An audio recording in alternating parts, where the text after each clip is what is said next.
Mean राशिर बंधुगण प्रस्तुत हुंतु वर्तमान पाई धनर देवी माता लक्ष्मींकर आशीर्वाद सहित आपण मई मासरे किछि भल खबर आश्चर्यजनक आनंददायक खबर पाइबाकु जाउछंती। अर्थात माता लक्ष्मींकर कृपा द्वारा आपण एही मई मासरे आपणकर परिवार मध्यरे तीनोटी प्रमुख गुरुत्वपूर्ण खुशी खबर पाइबाकु जाउछंती। एही खबर गुड़िक एते गुरुत्वपूर्ण हेबो जे आपणक परिवार आनंदरे नाची उठिबे। एही मई मास आपणक पई एक असाधारण शुभ समय हेबो बोली प्रतिश्रुति दिए। मां लक्ष्मींकर आशीर्वाद आपणक उपरे बर्षिबाकु जाउछि। दीर्घ 11 वर्ष परे आपणक पई एक विरल एवं असाधारण स्वर्गीय संजमता मध्यरे आसीछि। मई 31 तारीख मध्यरे समय एक अत्यंत शुभ संजोग सृष्टि करुछि, जहा दीर्घ 11 वर्षर व्यवधान परे घटुछि। एपरि एक समय जेतेबेले मां लक्ष्मींकर कृपा जोगु अनेक दुर्लभ एवं शक्तिशाली ज्योतिष मिश्रण एककालीन एकत्रित हेउछि। एही दिन गुड़िकरे धनलक्ष्मी प्राप्ति जोग, सर्वार्थ सिद्धि जोग, अमृत सिद्धि जोग, धन जोग, राजयोग एवं सौभाग्यवान जोग भली शुभ संजमता सृष्टि हेउछि, जहा फलरे एही मई 31 तारीख मध्यरे आपण भाग्यर पूर्ण समर्थन पाइबे। एही समय सीमा मध्यरे आपण तीनोटी प्रमुख शुभ खबर पाइबाकु जाउछंती। तेबे बंधु माने एही तीनोटी प्रमुख शुभ खबर कोन एवं जीवनर केउ निर्दिष्ट क्षेत्र रे आपण से गुडी को पाइबे, एही वीडियो रे आमे ए सब विषय प्रकाश करिवो। मु संपूर्ण निश्चिततार सहित कहूछि, आज एही संपूर्ण भिडियोटी को जो माने देखिबे से माने आनंदरे अभिभूत हेबे। आपणक परिवारर सदस्य माने एते आनंदरे उत्सव पालन करिबे जे से माने नाची उठिबे। आपणकर नाम एबे सबुठी आलोचनार विषय हेबो। आपणकर नाम दूर दूरांतरे प्रतिध्वनित हेबो, आपणक पड़ोसी रे, प्रत्येक रास्तारे एवं प्रत्येक अंचल रे। कारण एही मई 31 तारीख मध्यरे आपण जो शुभ खबर पाइबाकु जाउछंती ताहा प्रकृतरे आपणक पई अविस्मरणीय रहिबो। लोक माने कहिबे, बा आपणकर की अविश्वसनीय भाग्य। एपरि कि आपणकर शत्रु माने जो माने आपणको ईर्ष्या करंती एवं आपणको सफल देखि पारंती नाही, से माने आपणकर भाग्य को स्वीकार करिबाकु बाध्य हेबे। कहिबे जदि जनकर भाग्य रे अछि तेबे एहा सेमानकु निश्चित भाबरे मिलिबो। विश्वास करतु से माने सेमानकर आश्चर्य को संभाली पारिबे नाही। आपण किछि प्रकृतरे आश्चर्यजनक खबर पाइबाकु जाउछंती। जदि एही भिडियोटी को आपण संपूर्ण भाबरे देखुछंती तेबे आपणकर अनेक चिंता दूर होइजिबो। कारण एथिरे एपरि अंतर्दृष्टि रहिछि जहा जदि आपणक जीवन रे प्रयोग करा जाय तेबे निसंदेह रे आपण एही आगामी दिन गुड़िकर समयर संपूर्ण लाभ पाइबे। आपणकर समग्र जीवन एक परिवर्तन दे गति करबाकु जाउछि। केही कहि पारिबे जे एही भिडियोटी आपणक पई एक जीवन परिवर्तनकारी अभिज्ञता प्रमाणित हेबाकु जाउछि। एही भिडियोर प्रत्येक अंश एथिरे उल्लेख करा जायथिबा प्रत्येक बिंदु आपणक पई अत्यंत लाभदायक एवं गुरुत्वपूर्ण रहिबो। तेणु अन्य समस्त कार्य को एक मुहूर्त पाई पासरी दियंतु एवं शेष पर्यंत वीडियो को संपूर्ण भाबरे देखंतु। मई 31 पर्यंत देवी लक्ष्मींकर कृपा आपणक उपरे किपरि बर्षिबो ताहा जानंतु। आपणक पई अपेक्षा करिथिबा तीनोटी प्रमुख शुभ खबर एवं आपणक जीवनर निर्दिष्ट क्षेत्र गुड़िक विषय जानंतु, जोठारे एही आशीर्वाद प्रकाशित हेबो। तेबे प्रथम एवं सर्वोपरि मां लक्ष्मींकर समस्त सत्य भक्त मानकु वीडियो को लाइक करबाकू अनुरोध करुछि एवं सचोट हृदय रे कमेंट बॉक्स रे जय मां लक्ष्मी लिखिबा पई आमंत्रण करुछि। एपरि करी आपण आपणकर समस्त इच्छा पूर्ण करिबा पई मां लक्ष्मी को प्रार्थना करंतु एवं निश्चित करंतु जे तांकर आशीर्वाद सर्वदा आपणक उपरे एवं आपणक घर परिवार उपर प्रत्येक सदस्यक उपरे बर्षिबो। तेबे बंधु माने आउ समय नष्ट न करी आसंतु आमे आगकू कोन अछि ताहा आलोचना करिबा। धनर देवी मां लक्ष्मींकर आशीर्वाद सहित मई मास पर्यंत आपणक राशि पई किपरि प्रकाशित हेबो, आसंतु आरंभ करिबा। बंधु माने मु आपणकू जणाइबाकू चाहूछि जे देवी लक्ष्मींकर आशीर्वाद जोगु मई 31 पर्यंत समय आपणक पई असाधारण भाग्यवान हेबाकू जाउछि। प्रथमे एही गुरुत्वपूर्ण सत्य को ध्यान दियंतु। आपण एही दिन गुड़िकरे गुरुत्वपूर्ण आर्थिक लाभ अनुभव करबाकू जाउछंती। महाजागतिक समन्वय धन अर्जन पाई अनुकूल आर्थिक दृष्टिकोण यह आपणक पाई एक अत्यंत शुभ समय। आपणकर आर्थिक स्थिति यथेष्ट मजबूत होगाकू जाउछि। धन अर्जन पाई सुजोग निरंतर भाବରେ आपणक सम्मुखरे उपस्थित हेब। आपण आपणकर आयर उत्स गुड़िक विस्तार करबा पाई प्रचंड सुजोगर सम्मुखीन हेबे। आर्थिक लाभर संभावना अधिक, तथापि आपण एही सुजोग गुड़िक किपरि व्यवहार करंती एवं से गुड़िकरू आपण केते लाभ पाती ताहा शेषरे आपणक निज क्षमता उपरे निर्भर करिब। कारण आर्थिक अभिवृद्धिर प्रकृतरे उल्लेखनीय सुजोग प्रकृतरे आपणक पाखकू आसुछि। आपणक आर्थिक परिस्थिति दृढ़ एवं सुरक्षित हेबार द्वार देशरे अछि। आपणक कठिन परिश्रम सहित समान सफलता आपणक द्वारे ठक ठक करबाकू जाउछि। आपण निज भितरे गभीर भाବରେ अनुभव करबाकू आरंभ करिवे जे एही मई 31 तारिख पर्यंत आपण प्रकृतरे एक दिव्य शक्तिर आशीर्वाद रे अछंती जे किछि स्वर्गीय शक्ति आपणको सक्रिय भाବରେ सहाय्य करूछि। सेही दिव्य शक्ति प्रकृतरे मां लक्ष्मीकर आशीर्वाद। आपण मां लक्ष्मीकर दिव्य समर्थन पाइबे। आपण निसंदेहरे अनुभव करिवे जे एही दिन गुड़िकरे एक दिव्य शक्ति आपणको मार्गदर्शन एवं सहाय्य करूछि। कारण सफलता निरंतर आपणको पथको अनुग्रह करिब। आपण करिथिबा प्रत्येक कार्य को सफल समाप्ति को अणाजिब। आपणको पक्षरु सर्वनिम्न प्रयास सहित मध्य आपण गुरुत्वपूर्ण पुरस्कार पाइबे।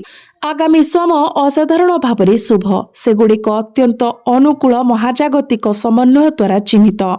आपणको एही समय संपूर्ण उपयोग करबाको पड़िबो। दीर्घ 11 वर्ष परे एही व्यवधान परे एही मई 31 तारिख पर्यंत समय आपणक पाई असाधारण स्वर्गीय संयमता सृष्टि करुछि। फलस्वरूप एही समय आपणको प्रचुर लाभ, यथेष्ट आर्थिक लाभ एवं स्मारकी सफलता आनी देबाकू जाउछि।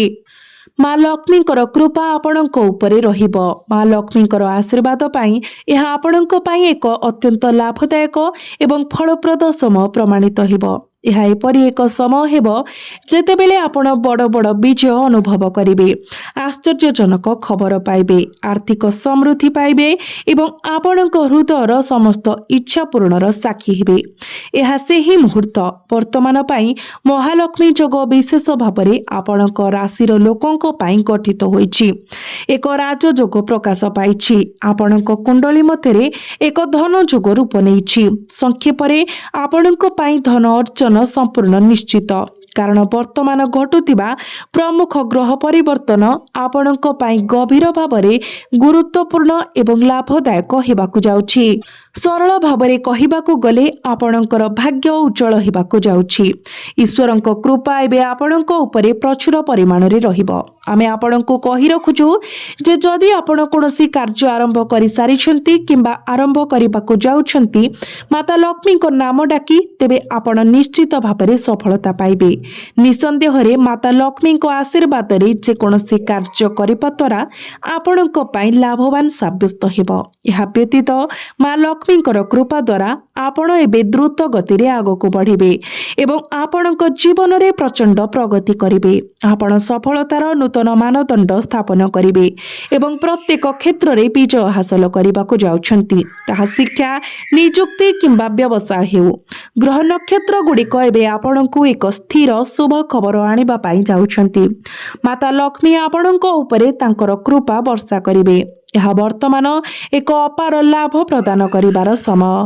बंधु माने वर्तमान आपणक जीवन रे उपस्थित समस्त प्रकार दुख एवं प्रतिकूलता शेष हेबाकू जाउछि। तथापि सतर्कतार एक शब्द भाବରେ आमे आपणको परामर्श देउछु जे आपण अन्य काहार प्रभाव रे प्रभावित होई कोनोसी गुरुत्वपूर्ण निष्पत्ति नियंतु नाही। कोनोसी निष्पत्ति नेबा पूर्वरु आपणको सतर्कतार सहित विचार करिबाको पड़िबो। कारण जदि आपण केवल अन्य जणे व्यक्ति द्वारा भूल बाटरे जाइथिबारु कोनोसी कार्य करती किंबा निष्पत्ति नियंती तेबे सेही कार्य लाभ बदल रे क्षति आनी पारे। एपरि निष्पत्तिर परिणाम स्वरूप आपण क्षति सही पारंती। यह जे कोनोसी निष्पत्ति सह जड़ित होई पारे। यह आपणकर क्यारियर किंबा व्यवसाय, आपणकर प्रेम संपर्क किंबा आपणकर चाकरी सहित जड़ित हेबो। आपणको प्रत्येक निष्पत्ति को विचक्षणता एवं पूर्व चिंतनर सहित ग्रहण करिबाको पड़िबो। द्वितीयतः आपणकर सबुठारु गुरुत्वपूर्ण भूल मध्यरु गोटिए हेउछि अन्यमानक उपरे खूब शीघ्र विश्वास रखिबार प्रवृत्ति। तेणु काहा उपरे विश्वास रखिबा समय आपणको विचक्षणता व्यवहार करबाको पड़िबो। लोक माने प्रायतः आपणको स्वभावर एही दिगर अनुचित लाभ नियंती, विशेष करी आपणकर नम्र आचरण एवं आपणकर विश्वासी स्वभाव। एही दुर्बलता आपणको क्षति पहुंचाई पारे।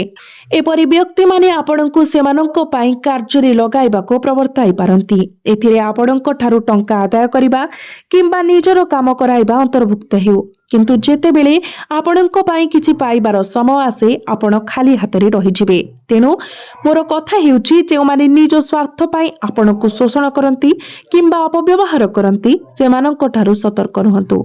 आपण एही वास्तवता को ग्रहण करिबाको पड़िबो जे आपण केवल निज प्रगति पाई दायी। शेषरे केही प्रकृतरे अन्य जनक सहित जीवनर पथ अनुसरण करंती नाही। आत्मविश्वासर सहित आगको बढ़ंतु, कारण वर्तमानर समय एपरि जे आपण जेकोसी कार्य करूछंती ताहा निश्चित भाବରେ लाभ आनिब। तेणु भय करिबार कण अछि, आगको बढ़ंतु एवं आपणक मनरे थिबा जेकोसी प्रकल्प आरंभ करंतु। आपण जेकोसी कार्य करूछंती ताहा संपूर्ण हृदयर सहित करंतु। आपणको पाई सफलता संपूर्ण निश्चित। यह व्यतीत आमे आपणको जणाई देबाकू चाहूछु जे मां लक्ष्मी स्वयं आपणको जीवनरो समस्त विनाशकारी शक्ति को दूर करिबाकू जाउछंती। आपण गरीब एवं असहायଙ୍କୁ जेते अधिक सहाय्य करिवे आपणको जीवन रे सेते शीघ्र अग्रगति करिवो। बंधु माने आपण माने सफलतार नूतन रेकर्ड स्थापन करिबाकू जाउछंती। विभिन्न नूतन प्रयास रे सफलता आपणकर पाद तळे नतमस्तक होई आसीबो। आपण एबे आपणकर विजयर पताका लगाइबा द्वारा असाधारण भावरे दयालु हेबे एवं जो माने वर्तमान नियुक्ति खोजुचंती से माने सेमानकर स्वप्नर चाकरी मध्य पाइबे। जदि आपण वर्तमान चाकरी संबंधी प्रतियोगितामूलक परीक्षा देउछंती तेबे फलाफल अनुकूल हेबार संभावना अछि। यह आपणक सपक्षरे बाहरिबो। आपणक पाई एही समयर शुभ स्वभाव एही परि। यह सहित व्यवसाय रे नियोजित लोक माने अद्भुत वृद्धि पाइबे, डेई पड़ी आगको बढ़िबे। तथापि एक सतर्कतार आवश्यकता रहिछि। आपणकर व्यवसाय एवं वृत्तिगत क्षेत्र विषय सतर्क रहिबाको पड़िबो, कारण केही आपणको ठकिबाको किंबा आपणको क्षति पहुंचाइबाको चेष्टा करि पारंती। आपणको केवल सतर्क रहिबाको पड़िबो। काहा उपरे अंधविश्वास रखंतु नाही। निजर निष्पत्ति नियंतु। केवल अन्य काहा उपरे निर्भर करी किंबा परामर्श उपरे आधारित कोनोसी निष्पत्ति नियंतु नाही। अन्य मानको उपरे आधारित कोनोसी निष्पत्ति नियंतु नाही। अन्य मानको उपरे निर्भरशील होंतु नाही। आपणको व्यक्तिगत भावरे आपणकर कार्य गुडी को कार्यकारी करिबा को पड़िबो। वर्तमान पाई सफलता पाइबारु किछि भी आपणको रोकी पारिबो नाही। बंधु माने शिक्षा नियुक्ति किंबा व्यवसाय क्षेत्र रे आपण जे कोनोसी प्रयास करिवे आपणको सफलता मिलिबो। आमे आपणको एहा मध्ये आश्वस्त करूछु जे एही समय मध्ये रे आपण नेइथिबा जे कोनोसी निष्पत्ति यार प्रकृति जहा हेउना काहेकि आपणको सफलता आडको नै छिबो। यह आपणकर चाकरी, व्यवसाय, विवाह किंबा जीवनर अन्य कोनोसी दिग संपर्क रे निष्पत्ति हेउ सफलता आपणक पाई अनिवार्य। एही शुभ समर शक्ति एही परि। आपण सर्वदा चाहुथिबा प्रेम मध्य पाई पारिबे। एक साथी जहा सहित आपण आपणकर जीवन बांटी पारिबे।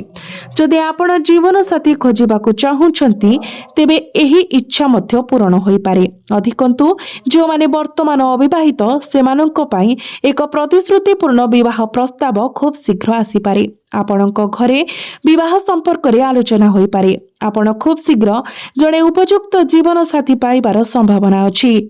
यह प्रेम संपर्क पाई मध्य एक उत्तम समय। आपणकर पारिवारिक जीवन खुशी रे परिपूर्ण हेबाकू जाउछि। यह व्यतीत आमे आपणकू जणाई देउछु जे आपण पितामाता हेबार आनंद अनुभव करिबाकू जाउछंती। पिलामानकर हसर शब्द खूब शीघ्र आपणक घरे प्रतिध्वनित हेबो। आपण एक संतानर आगमनर एक आश्चर्यजनक खबर पाइबाकू जाउछंती। यह सहित आपण एहाको एक व्यक्तिगत दुर्बलता किंबा अन्य जहा ଅଛନ୍ତି ଏହା ଅତ୍ୟନ୍ତ ଗୁରୁତ୍ୱପୂର୍ଣ୍ଣ ଯେ ଆପଣ ଆପଣଙ୍କର କ୍ରୋଧ ଏବଂ ଆପଣଙ୍କର କଥା ଉପରେ ସଂଯମ ରଖନ୍ତୁ, କାରଣ ଏଗୁଡ଼ିକ ଆପଣଙ୍କର ସବୁଠାରୁ ବଡ଼ ଦୁର୍ବଳତା। ଆପଣ ବହୁତ ଶୀଘ୍ର କ୍ରୋଧିତ ହୁଅନ୍ତି ଏବଂ ମୁହୂର୍ତ୍ତର ଗରମରେ ପ୍ରାୟତଃ ଏପରି ଜିନିଷ କହିଦିଅନ୍ତି ଯାହା ଆପଣଙ୍କର କହିବା ଉଚିତ ନୁହେଁ। ଅନେକ ଲୋକ ଏହି କ୍ଷେତ୍ରରେ ସଂଘର୍ଷ କରନ୍ତି। ସେମାନଙ୍କର କ୍ରୋଧକୁ ନିୟନ୍ତ୍ରଣ କରିବାରେ ଅସମର୍ଥ ହୋଇ ସେମାନେ କଠୋର କିମ୍ବା ଆପତ୍ତିଜନକ ଭାଷା ବ୍ୟବହାର କରନ୍ତି। ବନ୍ଧୁମାନେ, ଏହି ଆତ୍ମନିୟନ୍ତ୍ରଣର ଅଭାବ ଆପଣଙ୍କ ସଫଳତାକୁ ବାଧା ଦେବାର ଏକ ଗୁରୁତ୍ୱପୂର୍ଣ୍ଣ କାରଣ। ଆପଣଙ୍କର କ୍ରୋଧ ଏବଂ ଅସାବଧାନ କଥାବାର୍ତ୍ତା ସେହି କାର୍ଯ୍ୟଗୁଡ଼ିକୁ ନଷ୍ଟ କରିପାରେ ଯାହା ଅନ୍ୟଥା ସମାପ୍ତ ହେବାର ଦ୍ୱାର ଦେଶରେ ଥିଲା। ତେଣୁ ସଂଯମତା ଅବଲମ୍ବନ କରନ୍ତୁ, ଆପଣଙ୍କର କ୍ରୋଧକୁ ନିୟନ୍ତ୍ରଣରେ ରଖନ୍ତୁ ଏବଂ ଭଦ୍ର ଭାବରେ କଥା ହୁଅନ୍ତୁ। ଏହା ସହିତ ଦୟାକରି ଅତ୍ୟନ୍ତ ସତର୍କତାର ସହିତ ଯାନବାହନ ଚଳାଚଳ କରନ୍ତୁ, କାରଣ ଦୁର୍ଘଟଣାର ସମ୍ଭାବନା ଅଛି। ଯଦି ଆପଣଙ୍କୁ ଗାଡ଼ି ଚଳାଇବାକୁ ପଡ଼େ ତେବେ ଅତ୍ୟନ୍ତ ସତର୍କତାର ସହିତ ତାହା କରନ୍ତୁ। ତଥାପି ଏକ ସକାରାତ୍ମକ ଦୃଷ୍ଟିରୁ ଏହି ସମୟ ଆପଣଙ୍କୁ ଯାନବାହନ କିଣିବାର ଆନନ୍ଦ ଦେଇପାରେ। ଆପଣ ଏକ ଗାଡ଼ି, ଘର କିମ୍ବା ଅନ୍ୟ ସମ୍ପତ୍ତି କିଣିପାରିବେ। ଏହି ସମୟ ମଧ୍ୟରେ ଆପଣଙ୍କର ଏହି ଦୀର୍ଘ ଦିନର ସ୍ୱପ୍ନ ପୂରଣ ହୋଇପାରେ। ଶେଷରେ ଆମେ ଆପଣଙ୍କୁ ଆଉ ଗୋଟିଏ ଛୋଟ କିନ୍ତୁ ଗୁରୁତ୍ୱପୂର୍ଣ୍ଣ ପରାମର୍ଶ ଦେଉଛୁ। ଯଦି ବର୍ତ୍ତମାନ ଆପଣ ଖରାପ ସଙ୍ଗତିରେ ଅଛନ୍ତି କିମ୍ବା ନକାରାତ୍ମକ ପ୍ରଭାବ ସହ ଜଡ଼ିତ ଅଛନ୍ତି, ତେବେ ଯଥାଶୀଘ୍ର ସେହି ସମ୍ପର୍କଗୁଡ଼ିକୁ ଛିନ୍ନ କରିବା ଉଚିତ। ଯଦି ଆପଣ ମଦ୍ୟପାନ କରିବା କିମ୍ବା ଖରାପ ସାଥୀ ସହିତ ମିଶିବା ଛାଡ଼ି ଦିଅନ୍ତି, ଏବଂ ମୁଁ ଏହା ସମ୍ପୂର୍ଣ୍ଣ ନିଶ୍ଚିତ ଭାବରେ କହୁଛି ଏବଂ ଗ୍ୟାରେଣ୍ଟି ଦେଉଛି, ଏପରି ନକାରାତ୍ମକ ପ୍ରଭାବକୁ ଛାଡ଼ିବା ପାଇଁ ଆପଣଙ୍କର ଜୀବନ ଏକ ପରିବର୍ତ୍ତନକାରୀ ଅଭିଜ୍ଞତା ପ୍ରମାଣିତ ହେବ। ଖରାପ ସଙ୍ଗତି ସହ ସମ୍ପର୍କ ଛିନ୍ନ କରି ଆପଣଙ୍କର ଜୀବନ ସମ୍ପୂର୍ଣ୍ଣ ପରିବର୍ତ୍ତନ ହେବ। ଏହା କରିବା ଦ୍ୱାରା ଆପଣଙ୍କ ଜୀବନରୁ ନିରାଶାର ବାଦଲ ସ୍ଥାୟୀ ଭାବରେ ଦୂର ହୋଇଯିବ। ଯଦି ଆପଣ ଖରାପ ସାଥୀ ପରିତ୍ୟାଗ କରନ୍ତି, ସଠିକ ପଥ ବାଛନ୍ତି ଏବଂ ଆପଣଙ୍କର କ୍ୟାରିୟରରେ ଆଗକୁ ବଢ଼ିବାକୁ ଚେଷ୍ଟା କରନ୍ତି ଏବଂ ଆପଣଙ୍କର ପରିବାର, ପିତାମାତା ଏବଂ ବୟସ୍କମାନଙ୍କୁ ସମ୍ମାନ କରନ୍ତି, ତେବେ କେବଳ ଦେଖନ୍ତୁ ଯେ ଆପଣଙ୍କର ସମସ୍ତ ପ୍ରୟାସ କିପରି ସଫଳ ହେବ। ଆପଣଙ୍କର ପ୍ରତ୍ୟେକ ସଫଳତା ଆପଣ ହାସଲ କରିବେ। ପ୍ରକୃତରେ ଆପଣଙ୍କର ଜୀବନରେ ବିଜୟର ପତାକା ଲଗାଇବେ। ଏହା ବ୍ୟତୀତ ଆପଣଙ୍କର ସ୍ୱାସ୍ଥ୍ୟ ସମ୍ପର୍କରେ ଆପଣଙ୍କର ଶାରୀରିକ ସୁସ୍ଥତା ଉତ୍କୃଷ୍ଟ ରହିବ। ସ୍ୱାସ୍ଥ୍ୟ ସମ୍ବନ୍ଧୀୟ କୌଣସି ଜଟିଳତା ଦେଖାଯାଉ ନାହିଁ, ତଥାପି ଆପଣ ନିଜକୁ ଚାପଗ୍ରସ୍ତ ହେବାକୁ ଦିଅନ୍ତୁ ନାହିଁ। ଏହା ପ୍ରକୃତରେ ଆପଣଙ୍କ ପାଇଁ ସମସ୍ୟାର କାରଣ ହୋଇପାରେ। ତେଣୁ ଯଥାସମ୍ଭବ ଚାପମୁକ୍ତ ରୁହନ୍ତୁ ଏବଂ ସେଥିପାଇଁ ପ୍ରାଣାୟାମ ଅଭ୍ୟାସ କରନ୍ତୁ, ଯୋଗାସନ କରନ୍ତୁ ଏବଂ ପ୍ରତ୍ୟେକ ଦିନ କିଛି ସମୟ ଚାଲିବା ପାଇଁ ସମୟ ଦିଅନ୍ତୁ। ଆପଣଙ୍କର ଦିନଚର୍ଯ୍ୟାରେ ଆୟୁର୍ବେଦିକ ଉପଚାର ଗୁଡ଼ିକ ସାମିଲ କରନ୍ତୁ। ଏହା ଆପଣଙ୍କର ସ୍ୱାସ୍ଥ୍ୟ ପାଇଁ ଅତ୍ୟନ୍ତ ଲାଭଦାୟକ ପ୍ରମାଣିତ ହେବ। ବନ୍ଧୁମାନେ, ମା ଲକ୍ଷ୍ମୀଙ୍କ କୃପାରୁ ଆମେ ଏହି ଭିଡ଼ିଓରେ ଆପଣଙ୍କୁ ଯେଉଁ ଉପାୟ ଏବଂ ଧନ ଏବଂ ଆର୍ଥିକ ଲାଭ ପାଇବା ବିଷୟରେ ବର୍ଣ୍ଣନା କରିଛୁ, ଆପଣଙ୍କର ଆର୍ଥିକ ସ୍ଥିତିରେ ଉନ୍ନତି ହେବାକୁ ଯାଉଛି ଏବଂ ଆପଣ ମହାନ ସଫଳତା ପାଇବା ପାଇଁ ଯାଉଛନ୍ତି, ସେ ବିଷୟରେ ବ୍ୟାପକ ସୂଚନା ପ୍ରଦାନ କରିଛୁ। ତେବେ ମା ଲକ୍ଷ୍ମୀଙ୍କ ଆଶୀର୍ବାଦ ସର୍ବଦା ଆପଣଙ୍କ ସହିତ ରହୁ। ସେଥିପାଇଁ କମେଣ୍ଟ ବକ୍ସରେ ଆଉ ଥରେ ଜୟ ମା ଲକ୍ଷ୍ମୀ ଅବଶ୍ୟ